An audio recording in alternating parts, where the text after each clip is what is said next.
All right, you got the new Call of Duty and you want to get into the competitive scene, or maybe you just want to be the sweatiest kid in the public match lobbies.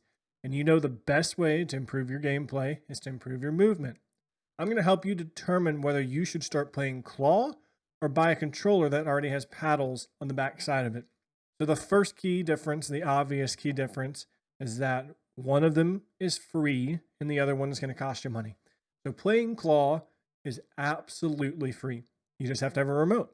And I'm assuming you already have a controller or a remote. Playing with paddles is typically going to cost you between $100 to $200. Sometimes, I've seen those custom controllers be more north of $200. This right here, little attachment for the Xbox One controller is only like $30, but I don't recommend it. Ask me in the comments down below about this thing. Just don't recommend it. I don't want to talk about it too much. So a good custom paddle controller is going to cost you between 2 and 4 times the actual cost of a normal controller. So that's something to consider. Now, on the flip side of things, learning to play paddles is much easier than it is to learn how to play claw. So I played with a proper paddled controller for a couple of years back on the Xbox 360. Only took me like 2 hours to get used to it and really learn how to play with it. So when I switched to claw in Black Ops 3, and I have a link in the description below, a 3-minute video that walks you through how I play claw pain-free.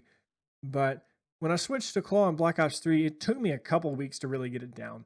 And the reason why is because when you go to play claw, typically you're changing how your hand is resting and your thumb is resting on the joystick.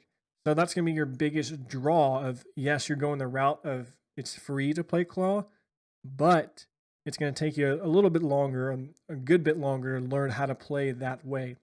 Now, there are a couple more key differences between playing claw and playing with paddles. And this next one, you're not really going to hear a whole lot from YouTubers in the scene because most people are sponsored by a custom controller company, whether that's Scuf, Beaver, who knows what, right? You need to think about the longevity of the controller. So I don't know about you guys, but these Xbox One controllers I have found to be extremely fragile. I mean, this thing takes a couple of falls and the mic's not working or the joystick buttons are broken. I am not joking. This is at least my 10th controller, my 10th Xbox One controller. Thankfully, I get them at Best Buy and pay like $7 for the warranty. And then when I swap them out, I just pay like $7 more for a controller. But I would be cautious of buying a really expensive paddled controller at $100, $200, $250, whatever, if it's just going to break in 3 months. So I would make sure you're familiar with the company's warranty process and its warranty procedures. I wouldn't be buying any controller that's only going to guarantee you that it's going to work, from a company that's only going to guarantee you that's going to work for 90 days. I would try to go with a company that you got at least 6 months to a year that they will cover whatever happens to the controller. And even at that, when your controller does break, because they all eventually break, it's going to take you longer to replace that controller because you have to go through ordering one online. Whereas if you were playing claw, like I said, you just go to Best Buy and swap the thing out. So that's another thing to consider, is how easy it is to replace the controller when you are using a paddle controller. So this last little point I know is a little opinionated, but hear me out on it. I have used 2 paddle controllers. I've used 4 paddle controllers. I have used the Xbox One Elite controller, which I think is a really good controller, and I've played claw. I still play claw and go back to playing claw because I have more control over my character's movement playing claw.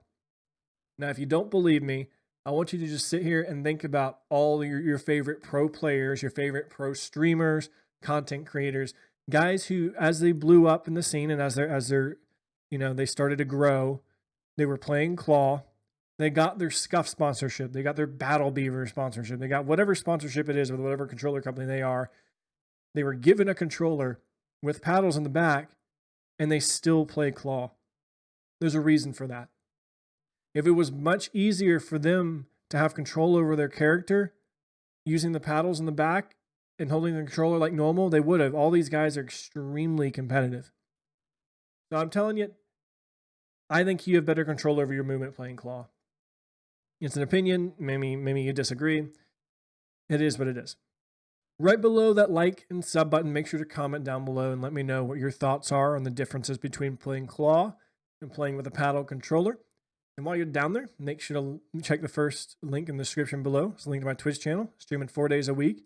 Make sure to go ahead and follow it so you don't miss out on any of the live claw gameplay, or if I switch over to paddles for the day just for kicks and giggles, don't miss out on any of that too. But yeah, that's it from me, guys. We'll see you next week. God bless.